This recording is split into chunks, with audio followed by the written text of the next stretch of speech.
আজকে আমি কথা বলবো শাহজালাল বিশ্ববিদ্যালয়ের ভর্তি কার্যক্রম নিয়ে।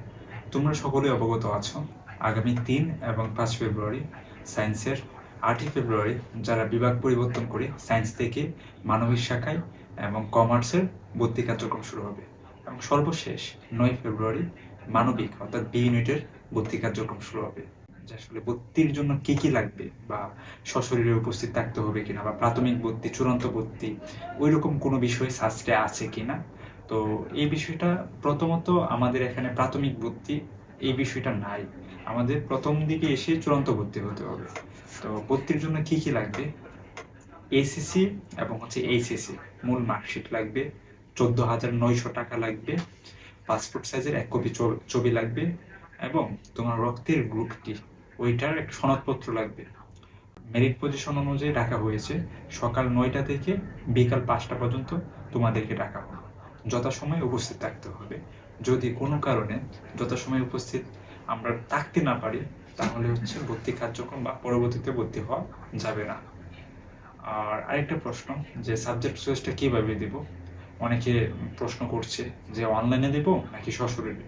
আমাদের বিশ্ববিদ্যালয়ে গত বছরে নেই, এবার এই বছরও ভর্তি আমরা যেদিন হব বা শিক্ষার্থীরা ভর্তি যেদিন হতে আসবে সেদিন তাদের সাবজেক্ট চয়েস দিবে, অনলাইনে দেওয়ার কোনো সুযোগ নেই।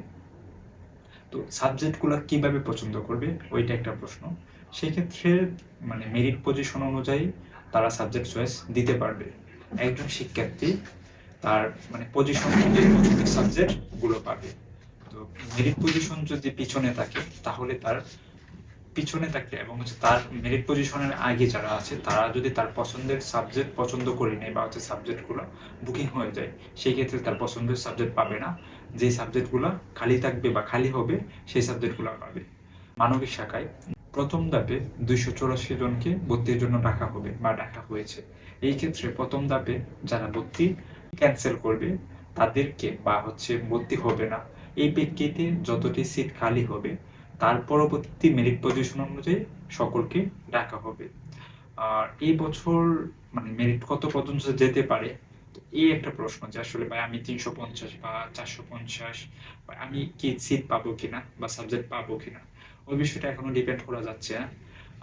ঢাবি, রাবি, চবি, তারপর জাহাঙ্গীরনগর, জগন্নাথ, এই বিশ্ববিদ্যালয়গুলো ভর্তির কার্যক্রম এখনো শুরু হয়নি বা অনেক বিশ্ববিদ্যালয়ে সাবজেক্ট চয়েস শুরু হয়েছে।